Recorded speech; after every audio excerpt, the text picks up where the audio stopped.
Meu nome é José Moura Neto, eu sou médico nefrologista, sou professor da Escola Baiana de Medicina e sou atual presidente da Sociedade Brasileira de Nefrologia. Hoje nós teremos uma mesa redonda de nefrologia da Sociedade Brasileira de Nefrologia, com 3 palestras de 3 renomados nefrologistas. A primeira palestra será de injúria renal aguda no pronto-socorro, como devo agir, de professor Luiz Yu, que é professor associado do Departamento de Clínica Médica da Faculdade de Medicina da Universidade da USP, professor livre-docente de nefrologia da FM USP e coordenador do Departamento de IRA da SBN. Em seguida, nós teremos o que o médico generalista deve saber sobre as glomerulopatias, da professora Maria Almerinda Alves, que é professora da disciplina de nefrologia do Departamento de Clínica Médica da Unicamp, supervisora do Programa de Residência Médica em Nefrologia da Unicamp e coordenadora do Departamento de Ensino e Titulação da Sociedade Brasileira de Nefrologia. E, para fechar, nós teremos a palestra do professor João Egídio Romão Júnior, o médico generalista e o paciente com doença renal crônica. O professor João Egídio Romão é médico nefrologista, é doutor em nefrologia e professor livre-docente da FM USP, chefe da Clínica de Nefrologia, Diálise e Transplante do Hospital da Beneficência Portuguesa de São Paulo e é ex-presidente da Sociedade Brasileira de Nefrologia. As perguntas vocês poderão enviar pelo aplicativo, que ao final das 3 palestras nós iremos discutir com os 3 palestrantes. Então, para iniciarmos a primeira palestra de injúria renal aguda no pronto-socorro, eu gostaria de chamar o professor Luiz Yu. Muito obrigado, professor, pela presença.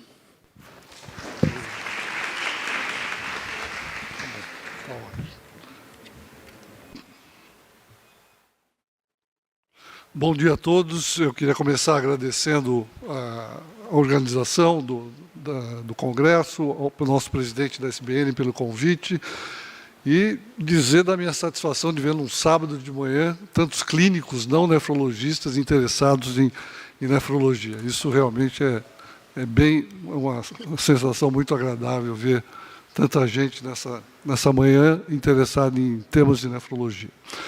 Eu vou falar sobre injúria renal aguda, que eu tenho certeza que todos vocês vão se deparar com isso.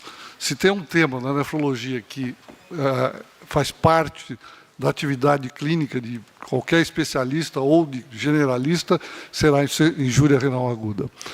E talvez alguns estejam estranhando a gente estar usando injúria renal aguda. Eu queria começar dizendo que nós mudamos esse termo há alguns anos, porque insuficiência renal aguda, que é o termo mais familiar, implica em que o órgão esteja insuficiente. E mudamos para injúria porque a gente tem situações em que hoje que não tem nem alteração funcional do rim, mas já tem lesão no rim. Então, injúria é para abarcar um espectro muito maior de doentes com alterações do rim. Então, injúria renal aguda no pronto-socorro, como devo agir. Então, antes de falar especificamente do manuseio da IRA, eu queria falar da importância da IRA para vocês. Então, esses aqui são dados relativamente recentes, 2017 e 2018. A IRA afeta mais de 13 milhões de pessoas ao ano e causa a morte de 2 milhões de pessoas por ano. A incidência hospitalar varia de 2% até 8%, mas nas UTIs pode chegar a 30% a incidência de IRA nas UTIs. E a mortalidade dos pacientes que vão para a diálise pode chegar a 50% hoje, em 2024, nas melhores condições, a mortalidade chega a 50%, portanto, é uma alta mortalidade se vocês considerarem essa síndrome. E, fora isso é um aspecto importante, a IRA é um preditor independente de mortalidade e morbidade a curto prazo, dentro do hospital ainda, ou nos primeiros 30 dias, mas também a longo prazo. Eu vou mostrar isso para vocês, que ter IRA impacta lá na frente, né? E só para vocês terem uma ideia dos custos atribuídos ao gasto com IRA, varia de 5 a 24 bilhões de dólares. Então, essa é a magnitude do problema. Aqui é só para mostrar mais ou menos a prevalência de IRA no mundo. Vocês vejam que está ao redor de 25% a 30%, exceto na África. Provavelmente isso é subestimado e que a incidência está mais baixa, mas se vocês pegarem na Europa, na Oceania, então a incidência de IRA está ao redor de 25% a 30%, mostrando que é uma síndrome muito prevalente, né?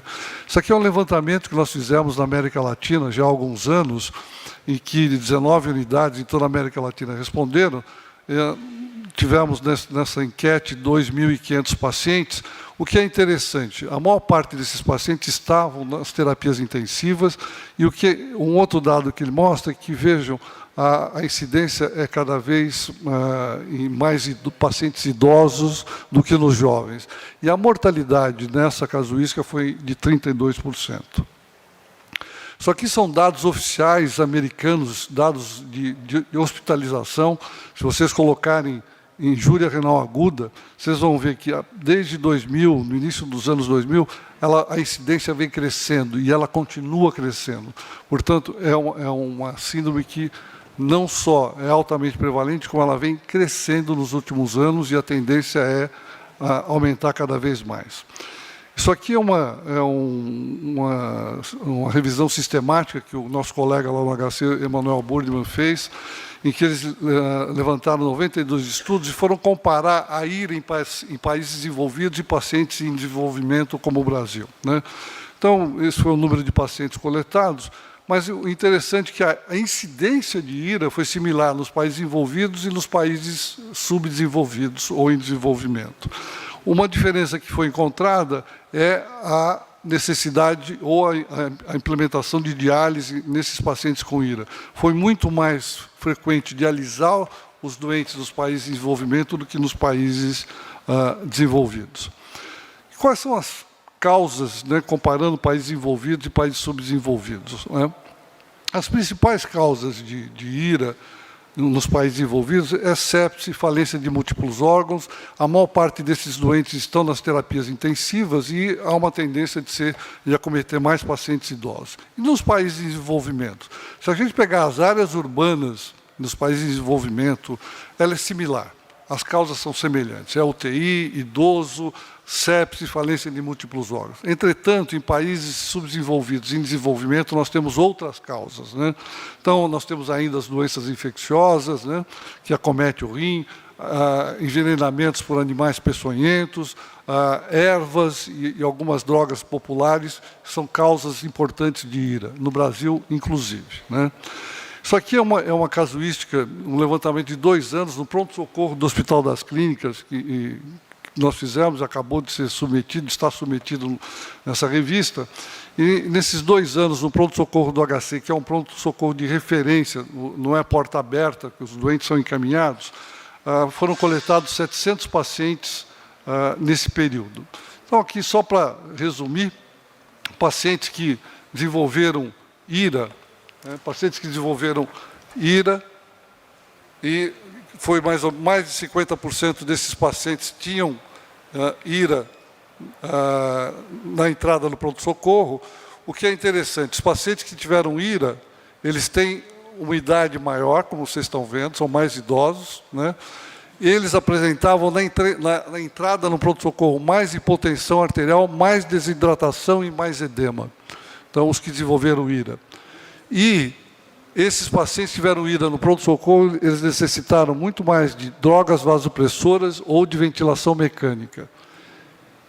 E isso também, a necessidade de UTI foi muito maior dos que tiveram IRA, a permanência hospitalar é maior, a mortalidade é o dobro dos doentes que tiveram IRA, e a mortalidade em 12 meses é 3 vezes maior. Então, ter IRA no pronto-socorro tem um impacto enorme, como vocês estão vendo, né? São dados bastante recentes que foram submetidos agora.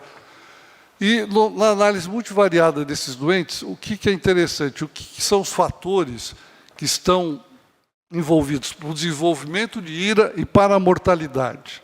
Está aqui. Quando a ira é adquirida na comunidade, o sujeito chega no pronto-socorro com ira já, o fato de ter doença renal crônica e ter doença hepática agrava a incidência de ira e agrava a mortalidade.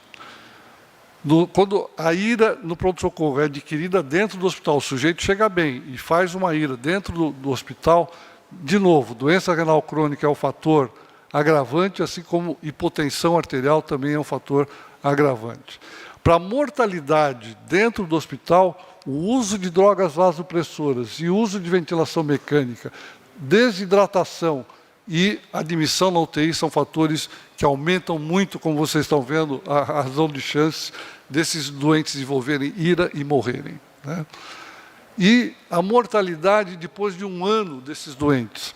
O fato de ter doença hepática crônica e ter insuficiência cardíaca são fatores que levam à mortalidade 1 ano depois, até 1 ano depois do desenvolvimento da ira. Bom, como define ira? Isso eu recomendaria a todos que utilizem essa definição, é uma definição do CADIGO, o mundo todo está usando essa definição, tem mais de 30 definições de ira, mas, por favor, utilizem essa, que é uma maneira de uniformizar, de todo mundo fazer o mesmo diagnóstico, né? Então, essa definição CADIGO, a ira é dividida em 3 estadios, 1, 2 e 3, de acordo com o aumento da creatinina, como vocês estão vendo aqui. Se a creatinina basal do sujeito, que era normal, sobe de 1,5 a 1,9 vezes, isso é ira estadio 1. Ou um aumento de 0,3 na creatinina em 48 horas, isso já caracteriza uma ira estadio 1. Vejam, um aumento de 0,3 em 48 horas, o sujeito entra com uma creatina normal, de 1, vai para 1,3 em 48 horas, isso é uma ira estadio 1, isso tem impacto na evolução, na mortalidade. Se essa creatinina, desculpe, deixa eu voltar aqui, peraí. Se essa creatinina sobe entre 2 a 2,9 vezes o basal, isso é estadio 2. Se essa creatinina é acima de 3 vezes, ou está acima de 4 miligramas por decilitro, ou o sujeito começa a dialisar, isso é estadio 3, e ter ira estadio 3 é muito mais grave, como eu vou mostrar para vocês, do que estadios 1 e 2. Então, utilizem essa definição. Nessa definição, o débito urinário, o volume urinário também pode ser considerado. É mais difícil, ainda mais em pronto-socorro, ter a medida do volume urinário, mas também pode ser definida a ira por diminuição do volume urinário. Se o sujeito urina menos de 0,5 ml por quilo por hora em 6 horas, isso é uma oligúria e isso é estadio 1, ira estadio 1. Se ele urinar esse volume por menos de 12 horas, isso é estadio 2. Ou se ele urinar menos de 0,3 ml por quilo por hora em 24 horas, ou tiver uma anúria, isso é estadio 3. Esse critério de diurese é menos utilizado, porque, em geral, a gente não tem essa medida, e você teria que esperar pelo menos umas 6 horas para fazer o diagnóstico. Então, o mais utilizado é isso. Como é que vocês vão fazer diagnóstico no pronto-socorro? Pelo aumento da creatinina. Se a creatinina sérica aumentar 0,3 em 48 horas, isso é ira estadio 1. Se ela subir 1,5 vezes em uma semana, isso é ira estadio 1. Ou se o volume urinário for menor que 0,5 ml por quilo por hora em 6 horas, isso também é uma ira estadio 1. É assim que vocês vão fazer o diagnóstico em pronto-socorro. Muito bom. Aí, como é que faz, como é que é a abordagem do doente no pronto-socorro? Obviamente, a história clínica é muito importante, identificar causas possíveis para essa injúria renal aguda, a presença de comorbidades, como eu mostrei, é muito importante, ter doença hepática, ter doença cardíaca, ter hipertensão arterial e ter doença renal crônica prévia, são fatores agravantes, então é muito importante obter esses dados na história. E o exame físico, e tentar diferenciar se essa ira é pré-renal, ainda uma alteração funcional, ou se ela já é renal, é uma ira intrínseca, ou se é uma causa pós-renal, né? Avaliação laboratorial habitual, exames gerais, exames de função renal, avaliar os eletrólitos e o equilíbrio ácido básico. São básicos, todos têm que pedir. E tem um exame que é absolutamente negligenciado, e acho que esse é um dos pontos mais importantes que eu queria falar para vocês. O exame individualmente mais importante para o nefrologista não é a creatinina, é o exame de urina. Porque o exame de urina vai te dar uma avaliação funcional do rim e vai te dar uma possível causa, a etiologia dessa ira. Fazer um diagnóstico de ira, a causa da ira sem exame de urina é praticamente impossível. E é um exame barato, disponível em todo lugar, só que é absolutamente negligenciado. Eu sei disso porque os doentes que são encaminhados para o pronto-socorro do HC ou para o HC, a maioria não tem exame de urina. E quando tem exame de urina, a interpretação também é falha. Eu vou mostrar isso para vocês mais para frente. Um outro exame que pode ajudar é a densidade urinária ou osmolaridade urinária, principalmente para diferenciar uma ira pré-renal de uma ira renal. A ira pré-renal é um distúrbio funcional, se a gente intervir, hidratar o sujeito, a gente corrige essa ira. Se tiver uma ira renal, a coisa já é complicada. Demora mais, vai levar 2 a 4 semanas para melhorar. Então, a densidade, a osmolaridade pode ajudar. Um outro exame, se você tiver na dúvida se é uma pré-renal e uma ira renal, é colher o sódio urinário ou fazer melhor ainda a fração de excreção de sódio, que é a relação o P de sódio sobre o P de creatinina. Todo laboratório faz. Se o sódio urinário for baixo, ou se a fração de excreção de sódio for menor do que 1%, e você está frente a uma situação provavelmente pré-renal, de hipovolemia ou de desidratação. Se for maior que 3%, provavelmente já tem uma lesão tubular. Se o sujeito tomou diurético, esses parâmetros ficam alterados. Então, você pode recorrer à fração de excreção de ureia, relação UP de ureia sobre UP de creatinina. Se for menor que 35%, sugere desidratação e hipovolemia. Então, isso indica uma situação pré-renal. Exames de imagem, principalmente o ultrassom, que dá para fazer, isso serve para identificar se o sujeito tem uma doença renal crônica ou é um rim normal de uma ira, ou até se ele tem uma causa pós-renal, a gente vai ver calculose bilateral, tumores.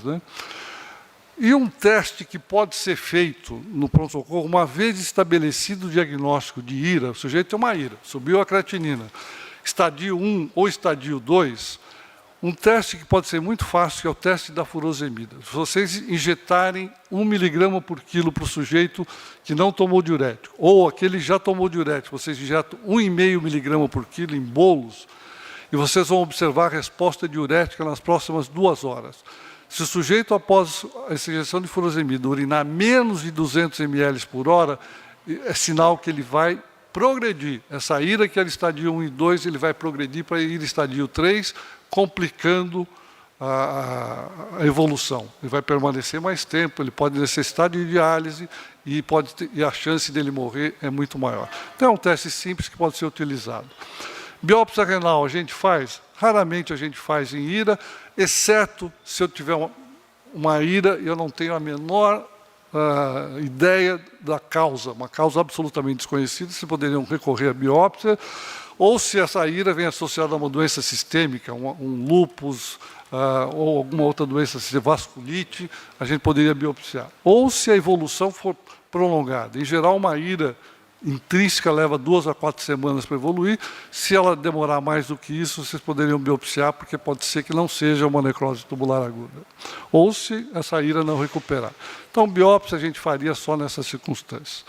Muito bem, essa é a avaliação que é recomendada para vocês fazerem no pronto-socorro, mas eu queria falar do exame de urina.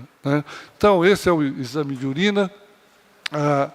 Pouca gente pede, e quando pede, interpreta única e exclusivamente, ou tem infecção urinária, ou se tiver hematura, é litíase. Outros diagnósticos vocês não pensam e tem que pensar. Então, o exame de urina, ele nos dá muito subsídio. Individualmente, para avaliação da função renal, é muito importante. Então, começa pela cor. A urina é clara, límpida. Se ela tiver turva, pode sugerir infecção urinária, pode sugerir a presença de pigmentos, rabdomiólise, hemoglobina, ou uso de drogas que mudariam a cor. Então, veja, só o aspecto da urina já nos dá alguma informação. E o pH? Né? Então, todo mundo passa batido pelo exame de urina. O pH é ácido na urina. Né? Se tiver infecção, algumas bactérias mudam o pH. O pH fica alcalino. Então, o pH alcalino, ou se tiver uma acidose tubular grave, uma acidose sistêmica grave, ou a presença, se o pH estiver alterado, pode sugerir tubulopatias ou lesão tubular. Né? E esse númerozinho que todo mundo passa por cima, a densidade urinária, este númerozinho mede a concentração urinária. Muito antes da creatinina se alterar no sangue, a concentração urinária foi embora. A primeira propriedade, quando o rim é agredido, é a concentração urinária. A densidade do plasma é 1010, né? Equivale à osmolaridade 290, então a densidade é 1010. Se o sujeito concentra a urina, essa urina tem que ser acima de 1010, em geral 1020, 1030, mostrando que esse rim tem capacidade de concentração. Se ele tiver uma lesão tubular, já uma ira renal, não vai concentrar a urina. Essa urina vem com o que a gente chama de isostenúria, uma densidade próxima de 1010, 1012, 1015. Então veja, esse pequeno dado já nos dá uma informação da função do rim. Né? Então, se a densidade for alta, 1020, o sujeito com uma creatinina alta, ele está concentrando. Eu vou pensar numa ira pré-renal. Agora, se a densidade vier baixa, eu vou pensar numa ira já renal. É óbvio que não é tão preciso, porque a densidade urinária sofre interferência de bactérias e drogas e tal, mas é uma informação que é frequentemente relegada. Presença de proteínas nesse exame de urina. Esse teste mede a presença de albumina. A albumina só passa na urina, quando vier positivo significa que tem albumina na urina. Se tem albumina, só tem um jeito de passar, tem alteração glomerular. Então a presença de proteína no exame de urina indica alguma glomerulopatia, tem uma alteração glomerular. Então é dessa maneira que vocês têm que valorizar.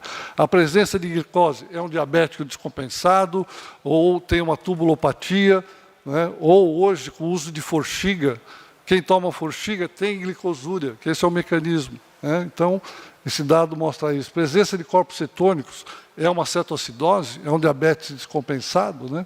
Presença de bilirrubina, urobilinogênio pode sugerir hepatopatias associadas, hepatites associadas para vocês. Nitrito, isso quando tem infecção urinária, ele fica positivo, altamente sugestivo. Presença de leucócitos, quer dizer, quando tem leucócito, o único diagnóstico que a maioria pensa é infecção urinária. Não, existem outras causas de leucocitúria, né? Tuberculose renal, nefrite intersticiais agudas, o lúpus da leucocitúria, nefrotoxicidade por drogas da leucocitúria. Então tem que pensar em outros diagnósticos. Né? A presença de hemácias. Pessoal, quando tem hemácia, isso é uma infecção urinária ou é uma calculose? Né? Existem outros diagnósticos além disso. Pode apontar para glomerulopatias, como a professora Almerinda vai mostrar para vocês. Pode sugerir tumores. E tem um outro exame embaixo, que é se tem dismorfismo eritrocitário. Dismorfismo é quando a hemácia passa pelo glomérulo e ela se altera. Então, a presença de dismorfismo significa que essa hematura é glomerular. Né? Então, não é do trato urinário, ela é glomerular. E, finalmente, se tem cilindros, são proteínas que estão nos túbulos. Tá certo? Pode sugerir glomerulopatias, como a professora Almerinda vai falar muito melhor para vocês. Então, veja, um exame simples, barato, disponível em todo lugar, nos dá muita informação. Por favor, requisitem esse exame, faz parte do diagnóstico. Bom, aqui são algumas causas interessantes. Aqui é uma revista, eu coloquei porque eu achei muito bom, a revista de emergência clínica, que muitos de vocês devem ler, e eu achei muito bom essa revisão, muito boa essa revisão escrita pelos emergencistas sobre ira.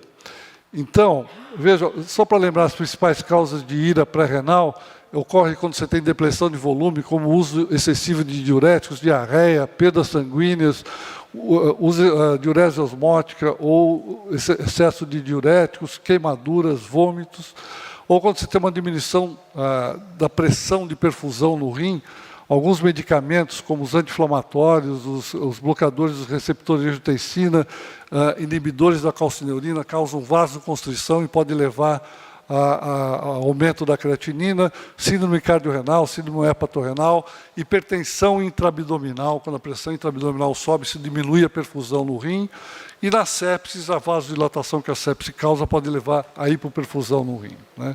Algumas causas intrínsecas renais, né?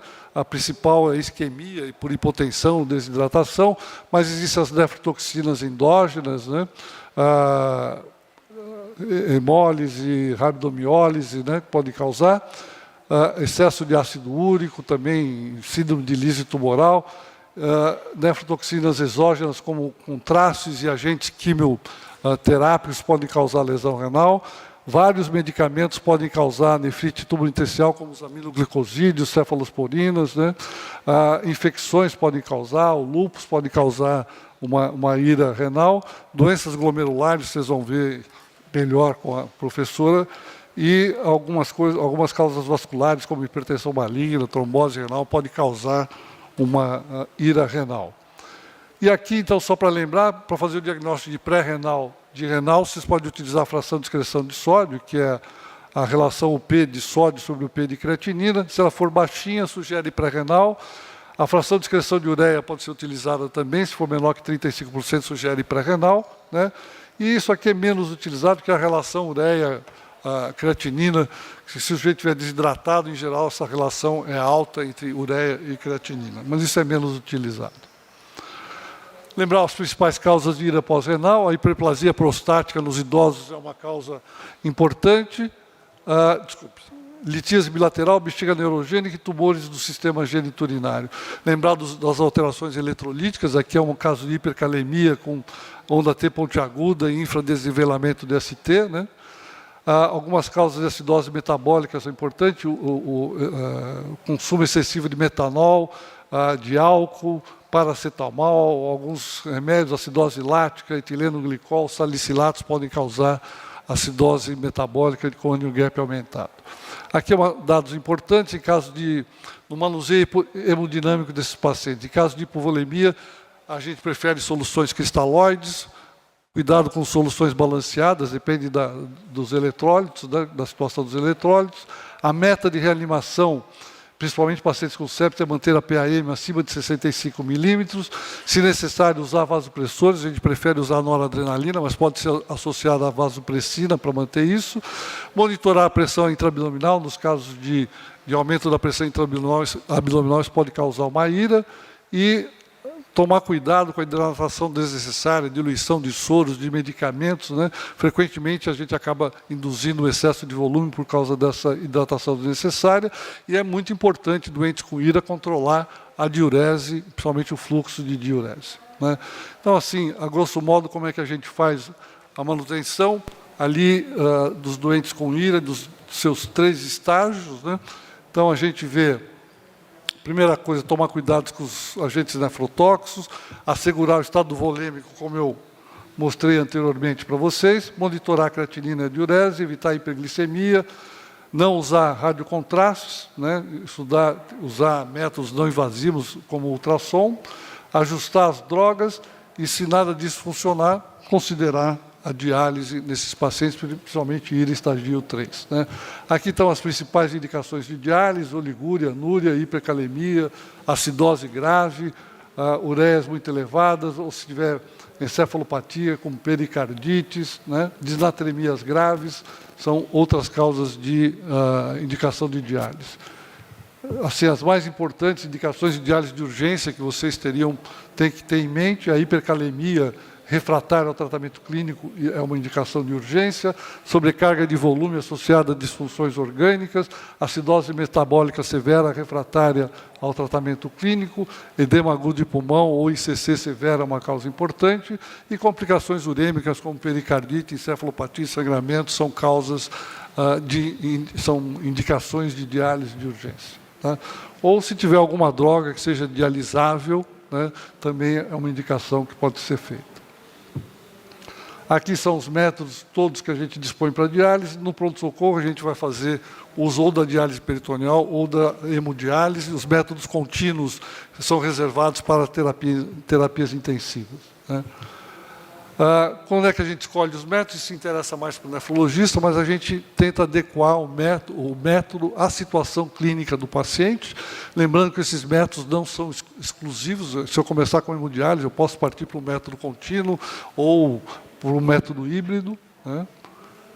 E aqui, para terminar, eu queria mostrar duas coisas. Deixa eu passar isso aqui. Vamos passar. Opa, aqui. Então, aqui, isso é um dado antigo já, aqui à esquerda. Um pesquisador espanhol fez estudo de IRA em Madrid, um dos estudos, o Fernando Liano, tem até um score de IRA com o nome dele. O que ele fez? Ele resolveu avaliar os doentes que tiveram IRA 10 anos depois. Se vocês olharem aqui à esquerda, essa linha vermelha são os doentes que tiveram IRA e ao longo de 10 anos. Vejam que isso é uma curva de sobrevida. Vejam que a mortalidade foi muito maior comparando com a linha preta, que era a população de Madrid sem IRA, com as mesmas comorbidades, a mesma faixa etária. Então, vejam que 10 anos depois, os doentes com IRA morriam. E ele estratificou por idade, vejam que as linhas pontilhadas são os pacientes sem IRA. Em qualquer faixa etária, quem teve IRA, a mortalidade a longo prazo foi maior, né? Isso aqui é um estudo que nós fizemos em doentes que tiveram IRA pós-cirurgia cardíaca. E a gente viu na análise multivariada que aqueles que tiveram uma IRA prolongada, acima de 3 dias, tiveram muito maior. Olha a chance de desenvolver doença renal crônica 1 ano depois. Então, quem tem IRA pode morrer mais, inclusive a longo prazo, e ter uma chance muito, mas muito maior de desenvolver doença renal crônica. Por isso, isso aqui é um guia que acaba de ser lançado pela SBN, de assistência hospitalar nefrológica, em que a gente recomenda aos doentes que sobreviventes de IRA após a alta hospitalar, que eles sejam seguidos pelo médico assistente com avaliação da função renal, usando creatinina e albuminúria em prazo não superior a 3 meses após a alta. Quando houver persistência da elevação da creatinina ou albuminúria após 3 meses do quadro de IRA, esses pacientes deverão ser acompanhados por nefrologistas conforme as diretrizes de doença renal crônica. Nos pacientes com recuperação completa da IRA, recomenda-se a avaliação renal periódica, dosagem de creatinina e albuminúria, pelo menos 1 ano após a alta hospitalar. E pacientes que tiveram uma IRA persistente, portadores de outras nefropatias de doença renal crônica, deverão ser encaminhados ao nefrologista para o segmento ambulatorial. Então, é só para dizer que a IRA não termina na alta do pronto-socorro. Esses doentes têm que ser seguidos, como vocês viram, tem implicações a longo prazo também. Era isso que eu queria apresentar para vocês. Obrigado.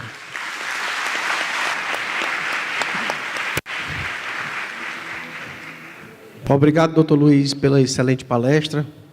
Agora, convidamos para falar sobre glomerulopatias a doutora Maria Almerinda Vieira Alves, professora doutora, disciplina de nefrologia do Departamento de Clínica Médica, Unicamp, supervisora do Programa de Residência Médica em Nefrologia e coordenadora do Departamento de Ensino e Titulação da Sociedade Brasileira de Nefrologia.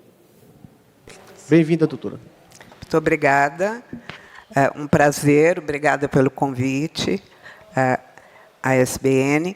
E, de verdade, esse é um assunto difícil da gente conseguir falar, porque ele envolve, eu brinco, que tanto a IRA, quanto a DRC, quanto glomerulopatias seriam responsáveis por um congresso só para isso. Mas vamos lá tentar ver o que a gente consegue. Então, um primeiro momento é entender do que a gente vai falar. A gente vai falar dessa parte do néfron. Opa. Dessa parte do néfron, que é o glomérulo. Estou aqui com dificuldade, meu computador é um pouquinho diferente. Muito bem, então o que a gente está vendo aqui? A gente está vendo aqui que doença do capilar glomerular é o que a gente vai chamar de glomerulopatia. E, na verdade, a doença do capilar glomerular nada mais é do que a gente está falando da parte do néfron, e aí isso é uma coisa importante, quando o professor Luiz falou de IRA, só para a gente lembrar, a gente está falando de uma doença que envolve a capacidade que esse órgão que a gente está falando de filtrar e de manipular, manusear e adequar tudo que pode ser jogado fora e tudo que tem que ficar. E, para isso, você tem que ter o filtro, e o capilar glomerular é o filtro, e você tem que ter o túbulo. Um não vive sem o outro. E quando a gente fala de glomerulopatia, a gente está falando da alteração da celularidade e ou da permeabilidade deste filtro. A gente está falando da característica que a gente tem de fazer essa filtração. E, curiosamente, eu vou só colocar, não fiquem nervosos, por favor, é só para a gente entender o que a gente lê quando alguém nos fala de uma glomerulopatia. Então, o que eu estou tentando, se alguém me ajudar aqui para eu colocar a flechinha, por favor, só porque aqui eu acho que vai ter que precisar de um...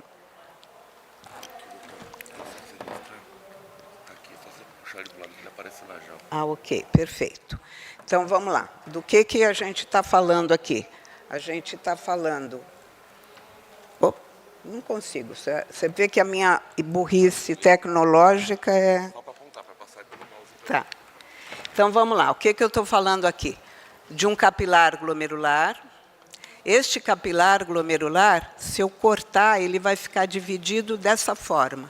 O capilar glomerular nada mais é do que uma microvasculatura, com a potencialidade do elemento que o faz filtrar e adequar. Então, o que eu tenho num capilar glomerular? Eu tenho uma célula endotelial. Célula endotelial essa que fica sobre uma membrana basal, como todo capilar, e que é revestido pelo lado de fora por uma célula epitelial, como todo capilar.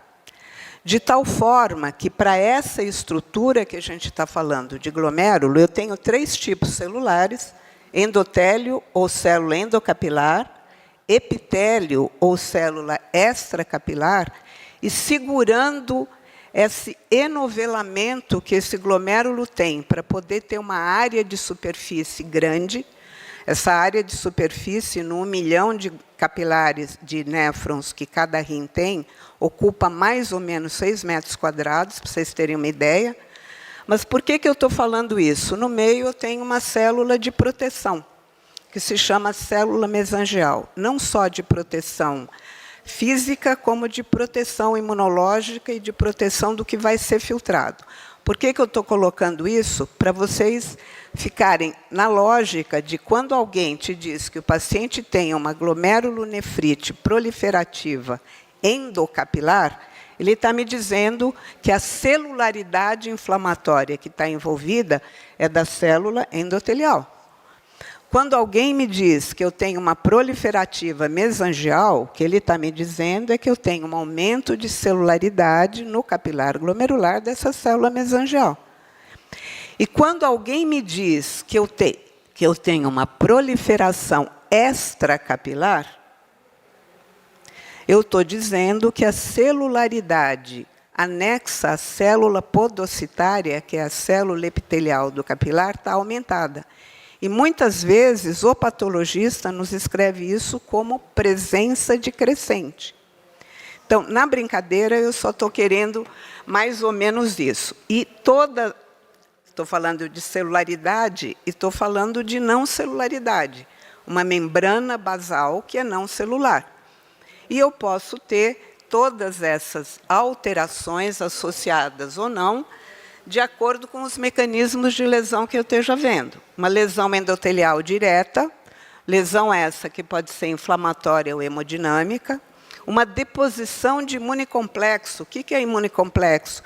É alguma coisa que eu formei de uma macromolécula por um motivo da produção de uma imunoglobulina contra um antígeno, que vai ficar uma macromolécula que vai ser filtrada e que, para isso, dependendo do tamanho e da quantidade que está sendo alocada, ela começa a ficar depositada na estrutura que está filtrando. Então, eu posso ter deposição, a agressão por deposição no mesângio, no endotélio ou no epitélio, e essa deposição pode, inclusive, ser local. Eu filtro e eu tenho um caminho, ou, de repente, o que ficou antigênico é alguma coisa que está lá, e eu faço anticorpos imunocomplexos in situ. E eu tenho, além disso, lesões adquiridas ou herdadas, seja da membrana, seja da célula podocitária, e certamente nós vamos descobrir de células endoteliais também e de células mesangiais. Tá? Então, só para mais ou menos a gente ter uma ideia do que a gente vai falar. E eu vou aproveitar a palestra do Luiz, que foi maravilhosa. Por que foi maravilhosa? Por vários motivos, mas o motivo principal é o exame de urina. Como é que a gente faz diagnóstico de glomerulopatia? A gente faz diagnóstico pelo olhar para aquilo que eu falei que esse glomérulo faz. Ele é um filtro e ele tem capacidade de filtração que depende de permeabilidade. Se essa membrana basal ficar com comprometimento de permeabilidade, eu passo a perder o que a gente chama de proteína glomerular na urina. E que o Luiz apresentou muito bem. É a albumina, porque, na verdade, a gente não perde albumina mais do que o valor de normalidade na urina, que é de 30 miligramas em 24 horas, ou 30 miligramas por grama de creatinúria. Quando eu tenho a presença de proteinúria glomerular, eu estou definindo a alteração de permeabilidade. Curiosamente, isso eu enxergo, inclusive, na fita reagente de urina, que pode ficar no bolso do jaleco da gente no pronto-socorro ou no hospital, que eu passo e eu identifico na fita reagente a albumina. Curiosamente, é importante observar que a maioria das fitas reagentes vai detectar a presença de albumina na urina. Só que essa detecção é acima de 300 miligramas por litro.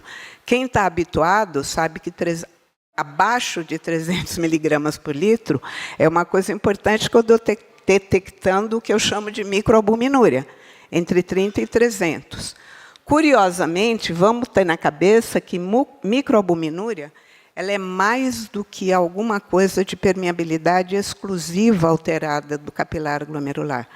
Microalbuminúria indica endotéliopatia sistêmica. E é por isso que ela nos serve como um indicador de risco cardiovascular importante e, curiosamente, como indicador de risco de doença renal crônica importante. Por quê? Porque nós estamos falando de 6 metros quadrados de endotélio, que é o que a gente tem nos capilares glomerulares. Mas, curiosamente, acima de 300, entre 300 e 500, da detecção de albumina, eu estou detectando alteração da permeabilidade do capilar glomerular. Por isso que eu digo que detecção de proteína na urina em fita reagente, eu estou indicando já macroalbuminúria e, portanto, eu já estou indicando uma alteração de permeabilidade, portanto, uma glomerulopatia.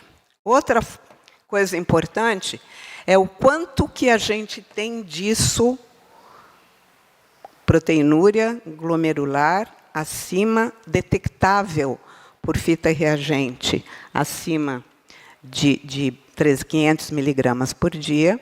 Curiosamente, isso são dados que a gente não consegue achar com muita facilidade. Por isso que eu trouxe esse aqui.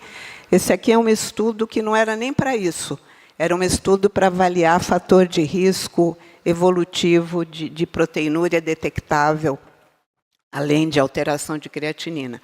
E olha que interessante, quando a gente detecta na fita reagente uma positividade maior do que uma cruz, a gente já está detectando uma proteinúria que está identificando alteração de permeabilidade de capilar.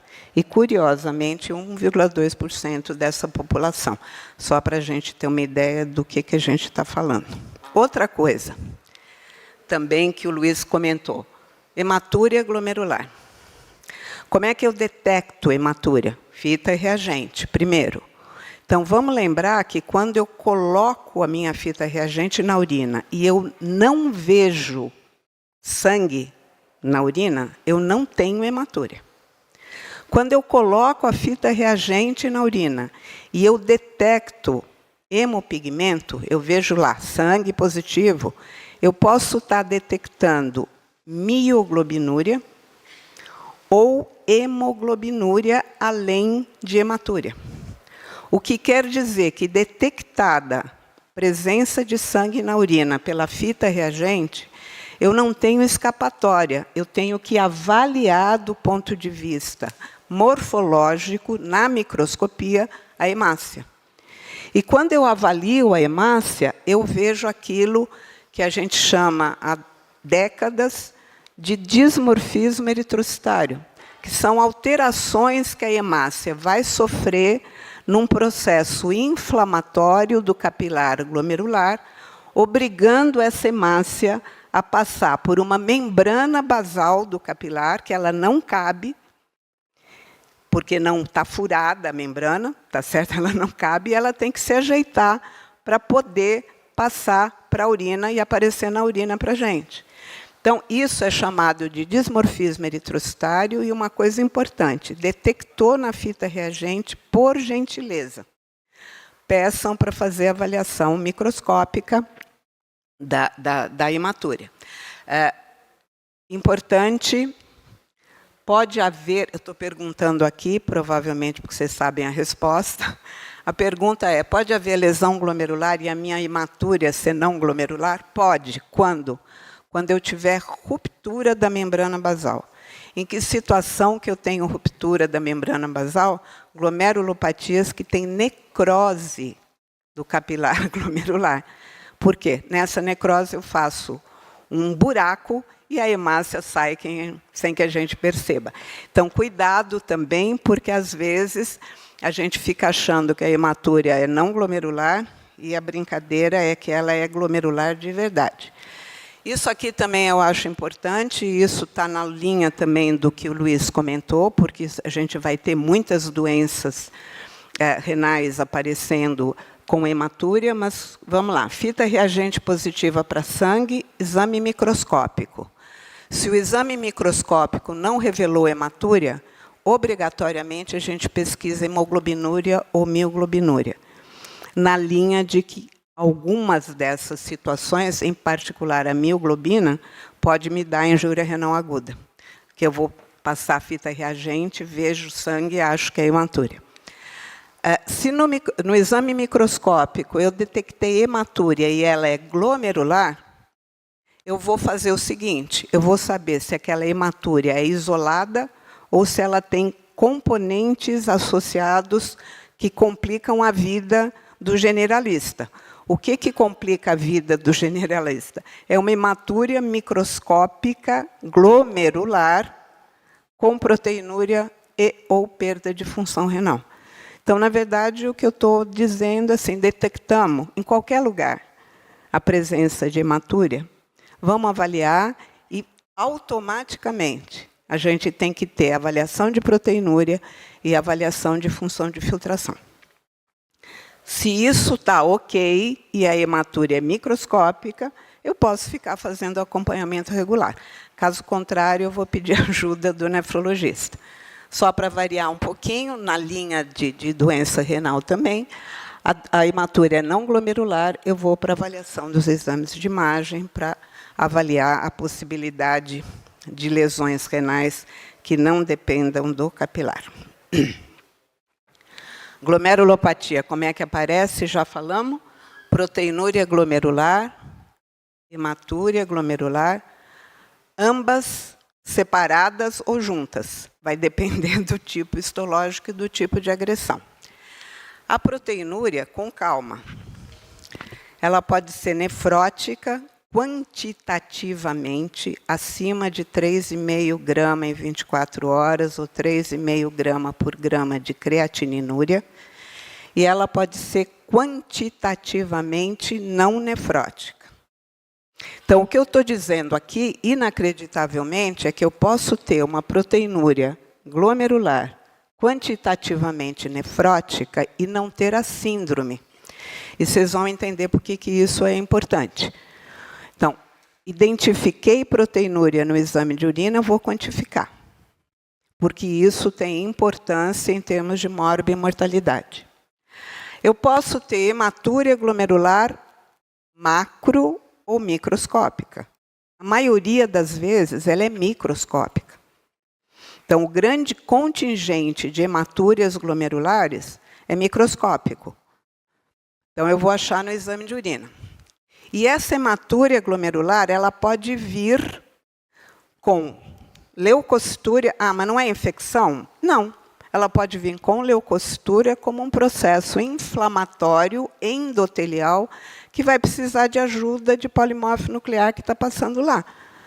Então, cuidado quando eu vejo hematúria e leucocitúria, que eu faço o tal do diagnóstico de infecção urinária. Na verdade, eu posso e devo fazer um diagnóstico de inflamação e não, obrigatoriamente, de inflamação com infecção. Então, cuidado, porque eu posso ter glomerulonefrites proliferativas que têm leucocitúria. E elas podem aparecer com ou sem a síndrome da inflamação do glomérulo. Curiosamente, tudo isso que eu estou falando pode ainda me dar mais um problema. Isso pode vir com ou sem alteração da função de filtração. E se vier com alteração da função de filtração, isso pode ser agudo, injúria renal aguda, ou pode ser crônico, doença renal crônica. Isso aqui resume mais ou menos o que é a vida de um glomerulopata. Tá? E cada apresentação clínica de síndrome, ela vai ter mais ou menos 9 a 10 casos de apresentação só pelo exame de urina. Então, importante fazer o exame de urina.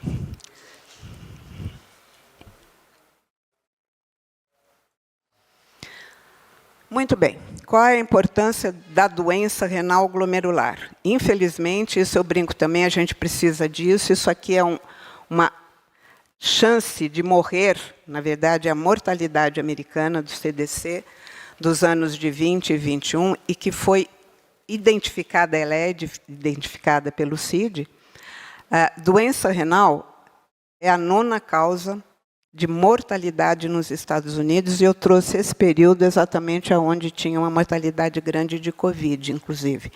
Isso se mantém, a doença renal é causa de morte nas primeiras 10 causas no mundo. E, curiosamente, eu dividi aqui até para vocês entenderem que a gente precisa, para identificar qual é o tipo de doença renal que está causando mortalidade do paciente, dividir isso um pouco mais claramente para a gente saber quantos são as mortalidades por doença glomerular, mortalidade por doença renal crônica, e o CID ainda mantém insuficiência renal, e por outros motivos. Então, glomerulopatia mata? Glomerulopatia mata, sim. Aumenta bastante a mortalidade. Em particular, quando a glomerulopatia se apresenta ou com síndrome nefrótica, ou com síndrome nefrítica, ou com injúria renal aguda, que são as causas importantes de mortalidade. Síndrome nefrótica, proteinúria maior que 3,5, com hipoalbuminemia e com edema. Então, como é que a gente enxerga a glomerulopatia? Edema. Para ter a síndrome, eu tenho que ter hipoalbuminemia e uma proteinúria nesse valor. Dislipidemia na maioria dos casos. Quando eu vejo síndrome nefrótica, a minha glomerulopatia não tem celularidade aumentada, exceto se ela for uma síndrome nefrótica com componente nefrítico. E a síndrome nefrótica expressa alteração da permeabilidade da membrana basal do capilar glomerular. E, curiosamente, o que o médico generalista precisa saber? É que a apresentação clínica de síndrome nefrótica mata mais o paciente, para a mesma glomerulopatia. E se ele morre mais, eu preciso estar atento quando eu diagnostico a síndrome nefrótica no meu paciente. Primeiro, o risco de morrer aumenta quanto menor a albumina sérica. Segundo, o risco de infecção aumenta quanto menor a albumina sérica, quanto mais grave a hipoalbuminemia. Toxicidade medicamentosa aumenta. Por que aumenta? Eu não tenho albumina, não carrego na mesma. E segundo, a situação de volemia do nefrótico é variável. E o que isso tem de importância quando eu falo que o nefrótico tem, do ponto de vista volêmico, uma alteração variável? Primeiro, os médicos como um todo precisam saber que eu tenho síndrome nefrótica, porque eu tenho hipoalbuminemia, diminui meu volume plasmático, porque eu diminuo minha pressão oncótica e o líquido sai, e eu começo a reter água e sódio. Então, numa situação inicial, eu estou hipovolêmico. Mas, na verdade, isto é dinâmico o que acontece no nefrótico. E ele pode ter, na verdade, uma resposta inadequada por causa das alterações que estão acontecendo, e ele não conseguir entender o que ele tem que fazer com o sódio e com a água, e ele passa a reter. Então, significa que a fisiopatogenia da síndrome nefrótica, em termos de volemia, vai depender dinamicamente de qual é a situação do paciente. E qual a importância disso? Se ele está hipovolêmico e eu faço furosemida em altas doses, eu vou fazer a IRA do professor Luiz. Se eu tiver hipervolêmico e não fizer a diurético terapia, eu posso matar o paciente de insuficiência respiratória por edema agudo de pulmão. Tá? Então, isso eu preciso tomar cuidado. Problemas da síndrome nefrótica, já vou acabar, desculpa, João. Risco aumentado de fenômeno tromboembólico, em particular com albumina sérica menor do que 2,5. Vai fazer coagulação profilática? Com a droga? Quando? Riscos ocasionados pela retenção hídrica, tem momento de hipovolemia, momento de hipervolemia, como é que a gente vai administrar e quais os efeitos colaterais que eu posso ter do diurético. Nível pressórico, o que eu vou fazer? Tá? Normotenso, hipertenso, como é que eu vou trabalhar isso no nefrótico? Risco aumentado de processo infeccioso, bacteriano, viral, fúngico. Precisa vacinar? Vamos depender. A pneumocócica é recomendada, as outras a gente discute. Manipulação de hiperlipidemia, que droga, quanto tempo, quando que a gente normaliza a dislipidemia, mantém ou não mantém?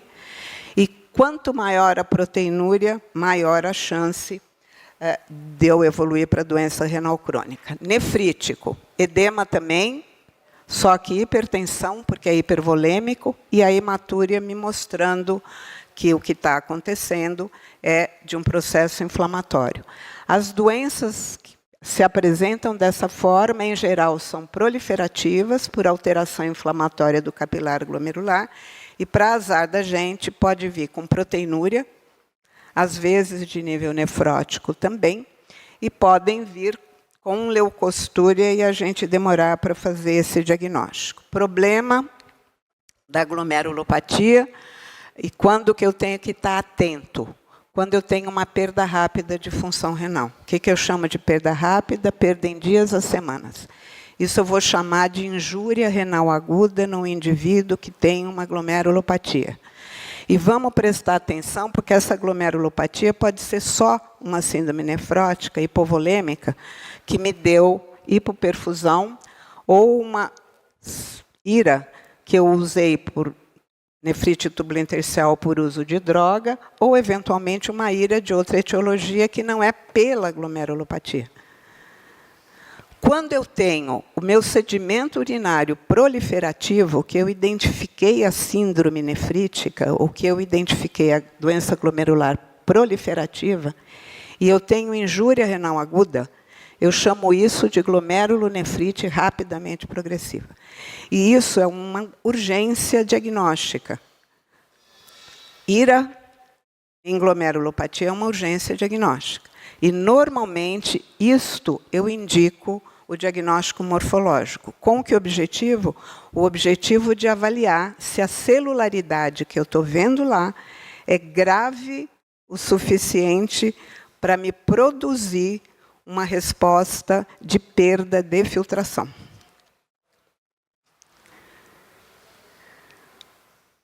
Isso aqui são IRAs em glomerulopatia, 33% delas não são pela glomerulopatia, são por necrose tubular aguda associada à glomerulopatia. E a síndrome nefrítica, risco aumentado de desenvolvimento de injúria renal aguda, importância da indicação rápida, a atenção quando eu tenho hipertensão grave, essa minha hipertensão grave pode ser grave o suficiente para eu ter uma emergência hipertensiva, hipervolemia, hipercalemia e maior chance de mortalidade e DRC quando a gente chama esses quadros de crescêntica. E só um minutinho aqui, o que é a crescente? Aqui está a luz capilar, o endotélio, a membrana basal, o epitélio, o espaço de Baumann. Eu rompo, eu faço neste buraco da membrana basal uma tentativa de recuperação para não ficar com uma necrose que está olhando meio interno e meio externo, e aí eu aumento a celularidade do extracapilar e eu faço aquilo que se chama crescente. A minha crescente, ela pode resolver, mas na maioria das vezes, se eu não tiver o diagnóstico e fizer a proposta terapêutica, ela vai virar uma cicatriz. E se ela virar uma cicatriz, a gente vai ficar depois resolvendo o problema do professor João Egídio, de uma doença renal crônica. Tá? Glomerulopatias podem ser imunomediadas ou não imunomediadas, por imunocomplexos circulantes ou por sistemas de inflamação, que a gente chama de complementopatias, hemodinâmica, metabólica ou genopática. O mais comum que a gente tem no Brasil é que a gente tenha um número bastante razoável de doenças glomerulares associadas a outras doenças sistêmicas e que a gente tenha um número bastante razoável, principal, daquilo que a gente chama de primária, que a doença acontece só no rim. Doença glomerular mais comum no mundo chama nefropatia diabética, e é por isso que a gente aprende desde o comecinho a fazer, e devia fazer a avaliação rotineira quando a gente faz diagnóstico de diabetes. E a gente já começou conversando que a microalbuminúria é um marcador sistêmico de endotéliopatia sistêmica. Quando virou de micro para macro, eu estou vendo a evidência da glomerulopatia diabética associada. Por isso a gente não biopsia nefropatia diabética. É tão comum que a gente vai biopsiar em situações extremamente raras. Quando a gente biopsia causas associadas, lúpus, infecções, doenças familiares, vasculites e neoplasias é o que é mais comum. Quando a gente faz a identificação das glomerulopatias primárias, como ela é primária, eu vou dar o nome a ela daquilo que eu vejo quando eu biopsio. Por isso que, em geral, as primárias a gente chama pelo nome morfológico. Ok? Resumo da ópera. Vamos procurar a etiologia. Complemento, sorologias para lúpus, sorologias para hepatite B, C e HIV, pesquisa de esquistossomose mansônica, genotipagem a gente precisa às vezes, e alguns biomarcadores que a gente tem bem evidentes. Anticorpo anticitoplasma, receptor de fosfolipase A2, infecções crônicas, endocardite em vigência, mas após a infecção, que é aquilo que a gente conhece mais. E pesquisa de neoplasia, em particular em paciente idoso. Complemento é uma coisa boa para separar associadas, hipocomplementemia mais comum em associadas, normocomplementemia mais comum em primárias. Diabetes, por acaso, é primária, é normocomplementêmica. O que nós precisamos saber? Identificar na apresentação clínica de edema se há envolvimento renal glomerular e iniciar a investigação. Como é que a gente sabe se há envolvimento renal glomerular? Exame de urina. Barato, bem barato, fácil de ver, fácil de fazer. Identificar casos de pacientes com doenças comumente associadas a glomerulopatias. Presença de marcadores diagnósticos de doença glomerular. Como é que eu identifiquei? Exame de urina. O que eu vou procurar? Diabetes, lúpus, vasculite. de microcirculação, infecção bacteriana, viral, eumíntica, história familiar de doença renal e uso de medicação. Síndrome nefrítica com perda de função renal aguda, independente da etiologia, tem indicação para biópsia renal. Síndrome nefrótica em adultos tem indicação para biópsia renal. Tanto a apresentação clínico-laboratorial, fisiopatogênica ou histomorfológica de microscopia óptica é sindrômica. Por isso, o que a gente tem que fazer? A gente tem que fazer o diagnóstico da presença de glomerulopatia. Então, vou fazer o diagnóstico de que meu paciente está com glomerulopatia. E depois eu preciso fazer o diagnóstico da glomerulopatia. Em vários momentos, precisamos de ajuda. É a ajuda que a gente tem de saber o que a gente precisa fazer e que ajuda é essa. É o clínico geral pedindo ajuda do nefrologista e o nefrologista pedindo ajuda do clínico geral. Obrigada, desculpe o tempo. Muito obrigado, professora Almerinda. Queria convidar agora para a terceira palestra o médico generalista e o paciente com doença renal crônica, o professor João Egídio Romão Júnior, é médico nefrologista, doutor em nefrologia e professor livre-docente da FM USP, chefe da Clínica de Nefrologia, Diálise e Transplante do Hospital da Beneficência Portuguesa e ex-presidente da Sociedade Brasileira de Nefrologia. Eu queria apenas dar um recado, pelo avançar do tempo, a gente não vai ter tempo para as perguntas e respostas no final. Minha sugestão é que a gente estaria disponível para respondê-las após a sessão do lado de fora do auditório. Muito obrigado. Bom, antes de mais nada, o meu bom dia, que eu não cumprimentei. Gostaria de muito agradecer o gentil convite para a gente estar aqui, fazer minhas as palavras do professor Luiz Yu. Sábado de manhã, sala cheia. E para nós que temos cabelos brancos, ver gente muito jovem aqui, isso aí é um motivo, antes de mais nada, de uma grande alegria para a gente. Nosso desafio, então, é falar um pouquinho o que o médico generalista, vou mais ainda, o clínico precisa saber sobre doença renal crônica. E aqui eu vou gostaria de dizer que eu compactuo já há 2, 3 décadas que a doença renal crônica, na sua fase inicial, não é doença para o nefrologista, é doença para aquele médico clínico, aliás, um bom clínico que saiba manusear muito bem hipertensão, diabetes e doença renal. Bom, isso aqui, conforme seguindo as normas do CFM e da Anvisa, aqui estão os meus conflitos de interesse. Gosto de dizer que palestrante da AstraZeneca, que tem alguns medicamentos da área, e também da empresa Sysmex com aparelhos de dosagem de urina. Então, são os meus conflitos diretos que eu vou falar. Nosso assunto hoje é a doença renal crônica. Eu gostaria de mostrar o conceito. Olha, não é a definição. No início, o conceito. É bom saber que a doença renal crônica é uma perda de função renal, com 3 características que nós vamos falar muito o tempo todo. Ou seja, ela é insidiosa, tá certo? Ela é progressiva, e sendo insidiosa e progressiva, só vai dar sintomas quando mais de 60% de função renal foi perdida. E, em muitos casos, o paciente chega até a insuficiência renal crônica na porta do pronto-socorro ou no consultório, e quando a gente fala a palavra hemodiálise ou transplante, a primeira coisa que o paciente fala, mas doutor, meu rim nunca doeu, eu nunca tive nada no meu rim. Por que o senhor está querendo ter que fazer substituição? Então, isso por ser insidiosa e progressiva. E, finalmente, uma característica muito fundamental que eu gostaria que vocês colocassem na cabeça. É inexorável. É um carro que não tem marcha ré.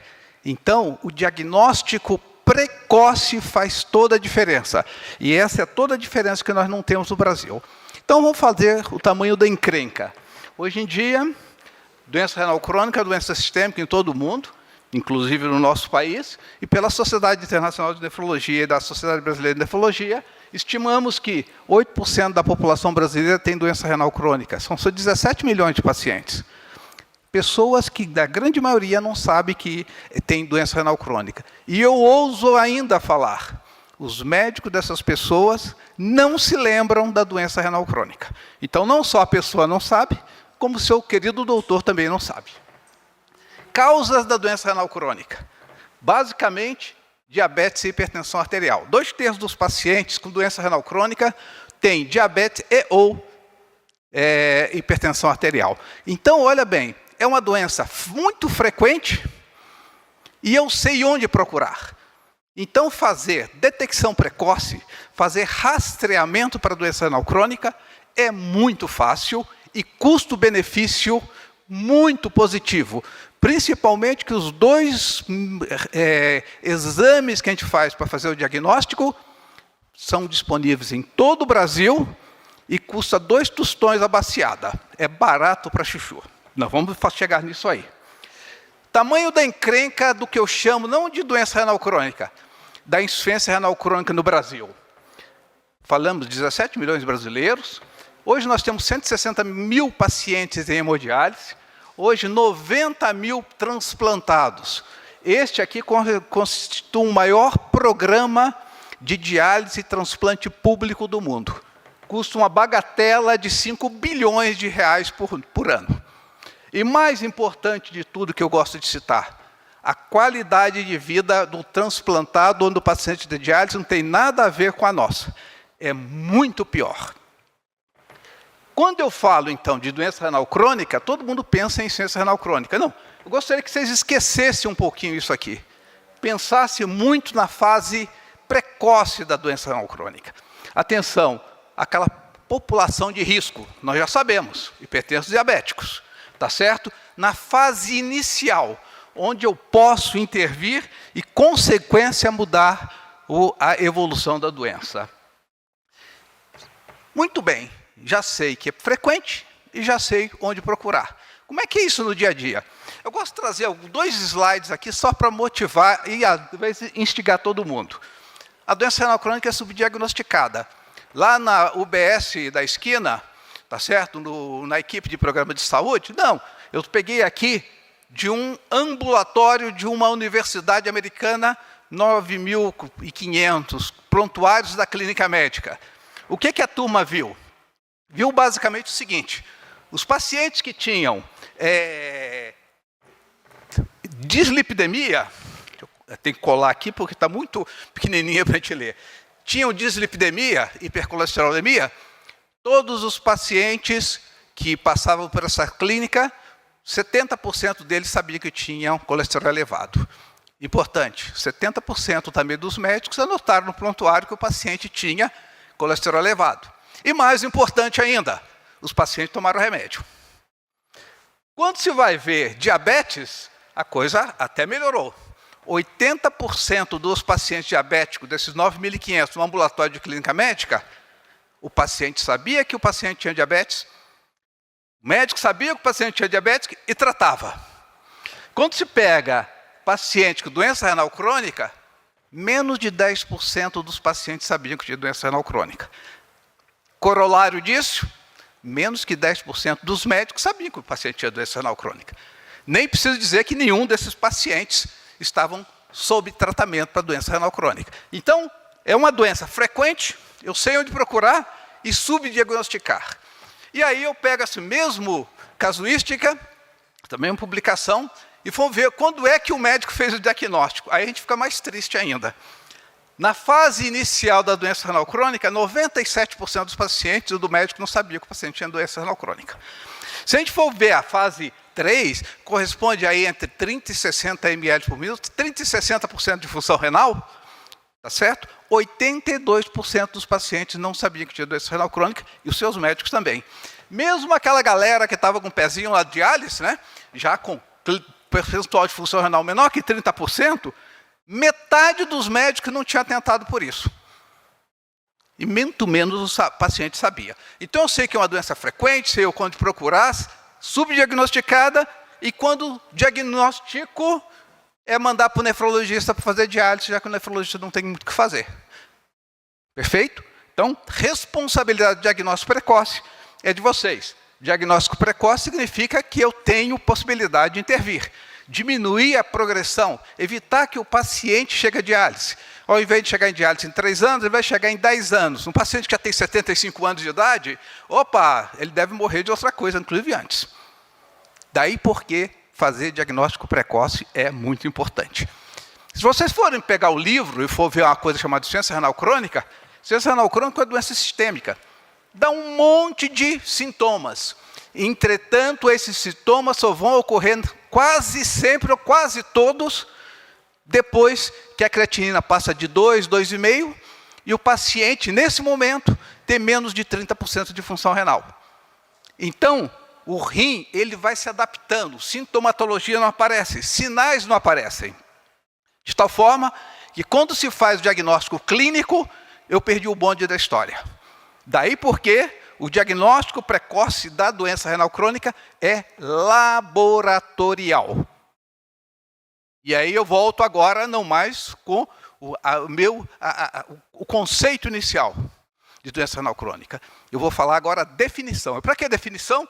Para que todo mundo fale a mesma linguagem, já com uma doença que um amplo espectro.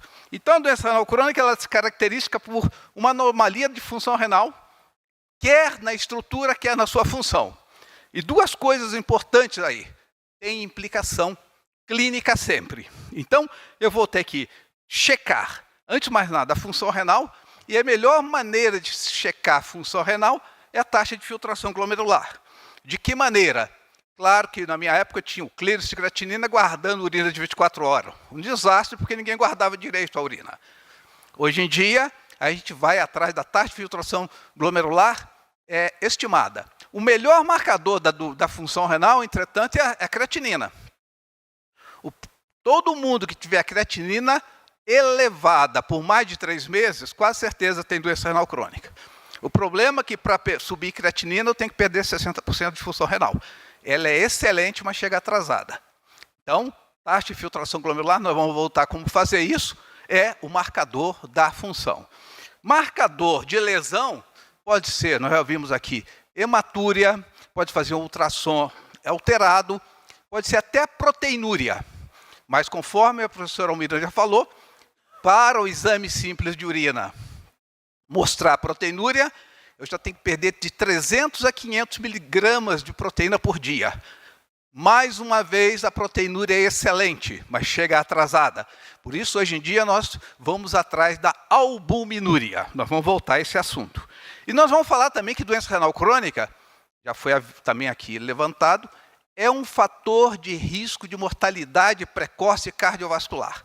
E nós vamos quantificar isso para assustar um pouquinho vocês. Então, como é que se faz o diagnóstico? Basicamente, filtração glomerular. Creatinina, 2 tostões a baciada do SUS, custa R$ 3,14 a dosagem. Tá? É troquinho. Uma vez por ano para hipertenso diabético é fundamental. Entretanto, só a creatinina não funciona. 10 minutos. Vamos tentar correr então, desculpe. Então, o que a creatinina faz? Ela chega atrasada. Então, eu tenho que fazer o quê? Eu vou ter que... Opa, passou uma. Eu vou ter que utilizar as nossas equações para estimar a taxa de filtração glomerular. E tendo a taxa de filtração glomerular, estratificar o paciente nas 6, digamos, fases da doença renal crônica. Evitar chegar à insuficiência renal. Eu tenho que trabalhar aqui ainda quando o rim está sendo agredido. E como é que eu sei que o rim está sendo agredido? Pela albuminúria. Antigamente, a gente utilizava a albuminúria também em urina de 24 horas. Hoje, fazer simplesmente a solicitação de relação albumina creatinina e a amostra isolada é o bastante. E chama a atenção uma coisa importante também, é que hoje as modernas máquinas de dosagem automática, de fazer o exame de urina 1 automaticamente na fita, além daquelas 12 a 14 variáveis que o professor Luiz colocou aqui, nós temos mais 3, sendo que uma delas é relação albumina creatinina no simples fitinha. Infelizmente, a gente tem uma certa sonegação desta informação, porque o laboratório não disponibiliza isso. Eles só colocam aquela básica o exame de urina, que eu vejo aquilo desde que eu me formei. Uma vez tendo estratificado função e albuminúria, eu consigo estratificar risco para esse paciente. Risco de desenvolver a progressão da doença renal crônica. Se tiver albuminúria baixa e tiver função normal, é praticamente baixo o risco. Aumenta a albuminúria ou perde função, o risco aumenta. E, finalmente, se ele tiver albuminúria acima de 300 miligramas e tiver uma taxa de filtração menor que 30, infelizmente, esse paciente precisa, sim, de um nefrologista. E, praticamente, é aí a resposta de quando indicar o nefrologista. Quando eu tenho proteinúrias acima de 0,5 grama, ou então eu tenho taxa de filtração glomerular menor que 30, ou perda dessa função de maneira muito rápida. De tal maneira que isso aí tudo vai me levar à piora do prognóstico. Prognóstico não só renal, mas também de doença cardiovascular e de morte cardiovascular. E falar em morte cardiovascular, gostaria de dar um passo à frente, que mostrar que a doença renal crônica é o maior e o mais importante fator de risco de mortalidade cardiovascular precoce. Vou tentar trazer alguns dados para vocês. Falar que à medida que a filtração glomerular, a piora da função renal, vai piorando e aumenta a mortalidade cardiovascular, é chover no molhado. Piorou a função, paciente de insuficiência renal morre mais de quem não tenha.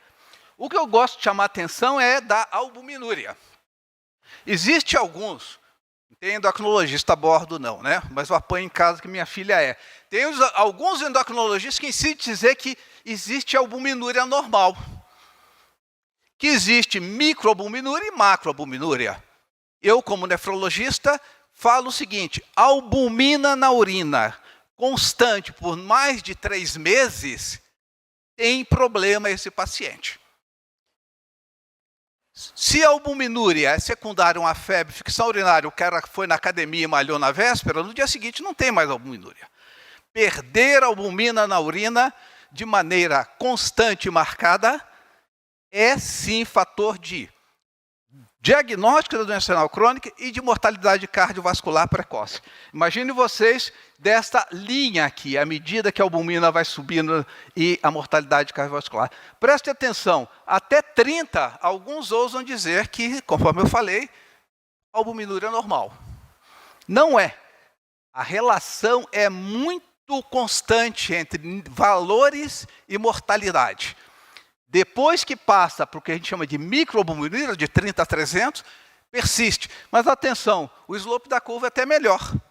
E depois de 300 miligramas, que é a macroalbuminúria, quando aparece proteinúria, a mortalidade cardiovascular mantém.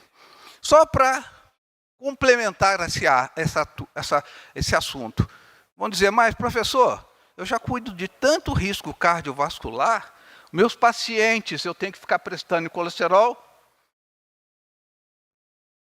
pressão arterial e tabagismo, que matam em 10 anos o dobro, o triplo, ou 7 vezes mais. Eu tenho que preocupar com a albuminúria? Sim, já deu spoiler aí, mas vai lá de novo. A albuminúria tem um índice de mortalidade, o risco de mortalidade cardiovascular precoce em 10 anos, 10 vezes para quem não tem. E é maior do que tabagismo, diabetes, colesterol elevado.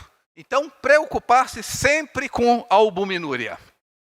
Só para você ter uma ideia, esse gráfico eu gosto de trazer porque é o seguinte, são 27 mil pacientes seguidos durante 3 anos. Preste atenção, questão do paciente ir para diálise em 3 anos se ele tiver função renal levemente alterada ou mesmo um pezinho na diálise. Vamos pegar aqui o último. Menos que 30%. 20% praticamente dos pacientes vão para diálise em 3 anos. Mas, olha, interessante. Nesses mesmos 3 anos, o triplo de chance de mortalidade cardiovascular. Ou seja, um paciente hoje que tenha 3 de creatinina, ele tem menos chance de chegar à diálise do que de mortalidade cardiovascular. Só para você ver a questão de impacto de risco. Doença renal crônica, em 1990, era o 10º lugar de mortalidade no Brasil. Hoje, junto com doença diabetes, é a 3º. E mais importante, grande parte dessas 2 patologias causa da doença cardiovascular. Então, mortalidade é muito importante nesses casos. Então, fundamental para vocês. Eu vou encerrar sem falar da parte terapêutica, pelo tempo, e gostaria de chamar a atenção muito para vocês. Pensar sempre em doença renal crônica no paciente diabético hipertenso. É muito frequente. 10%, 1 em cada 10 pacientes do seu consultório tem isso. Segundo, 2 exames para fazer uma vez por ano só. Uma creatinina, R$ 3,14 no SUS. Uma albumina. Se Deus quiser, em curto prazo, nós teremos até no exame de tipo 1. Se não, peça a relação albumina-creatinina. Baratinho, uma vez por ano. E uma vez feito o diagnóstico, tratar principalmente da hipertensão arterial, pressão sistólica menor que 130, e agora o nosso novo guideline é de 120. É complicado 120 num paciente idoso, diabético e hipertenso. Mas tudo bem, está no guideline, o alvo é 120 de pressão arterial sistólica, tá certo? E controlar a disglicemia. O alvo, hemoglobina glicada por volta de 6,5%, se o seu paciente tiver boa expectativa de vida. É tudo aí, olha para o shape, como diz o meu residente lá, do seu paciente. Se o shape for adequadamente bom, então tem que chegar. Finalmente, gostaria de dizer para vocês desses 2 últimos slides. Primeiro, os objetivos da doença renal crônica. Tratamento nós temos para hipertensão, diabetes, bloqueio do sistema renina-angiotensina-aldosterona e inibidor do SGLT2 na rede pública de saúde. Esse último aqui, que é a dapagliflozina, tá certo, para diabéticos hoje com mais de 40 anos. Também não tem diabetes tipo 2 com doença renal crônica com menos de 40 anos, né? Isso é mais ou menos óbvio. E, se Deus quiser, em curto prazo, nós teremos para doença renal crônica não diabética e, claro, o grande indicador desse medicamento, que é a insuficiência cardíaca congestiva, insuficiência cardíaca com fração de ejeção ou preservada ou reduzida. Então, na rede pública, vocês que trabalham na unidade básica de saúde, vocês têm todo o arsenal de graça para tratar do paciente. Mas atenção, controle de pressão arterial adequado, controle do diabetes, 6,5 de hemoglobina glicada, galera. E, finalmente, bloqueio do sistema renina-angiotensina com o BRAO e ECA e do SGLT2 com a dapagliflozina. Em resumo, é isso que eu gostaria de colocar. Desculpa o apressado e ter cortado um pouco da nossa apresentação. Obrigado. Excelente, eu queria agradecer a presença de todos. Obrigado pelas ótimas palestras. Desculpa pelo tempo. Por questões de tempo, a gente estará disponível do lado de fora para responder as perguntas. E também nas redes sociais da Sociedade Brasileira de Nefrologia, @SBNefro. Nós estaremos respondendo essas perguntas nos próximos dias. Muito obrigado.